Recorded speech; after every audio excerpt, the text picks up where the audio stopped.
So second set start ചെയ്യാൻ പോകണം. So usually pre circles ചെയ്യുമ്പോൾ ഒരു ടെക്നിക്ക് ഞാൻ കാണിച്ചു തരാം.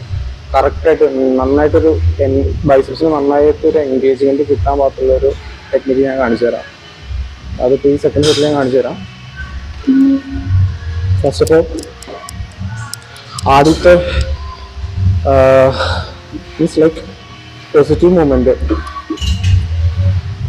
ഇവിടെ നിന്ന് ഒരു സെക്കൻഡ് ഹോൾഡ് ചെയ്തിട്ട് നെഗറ്റീവ്സ് പയ്യെ റിലീസ് ചെയ്യുക. അതുകൊണ്ട് ഫുൾ സ്ട്രെച്ച് വന്നതിന് ശേഷം അവിടെ ഒരു സെക്കൻഡ് ഹോൾഡ് ചെയ്യുക, മുകളിലോട്ട് വരാം.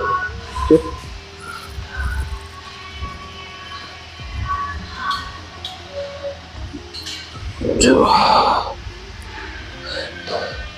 ഇങ്ങനെ ചെയ്യുമ്പോൾ എന്താ പ്രശ്നം എന്ന് വെച്ച് കഴിഞ്ഞാൽ 15 റെപ്സ് ഒന്നും കംപ്ലീറ്റ് ചെയ്യാൻ പറ്റില്ല.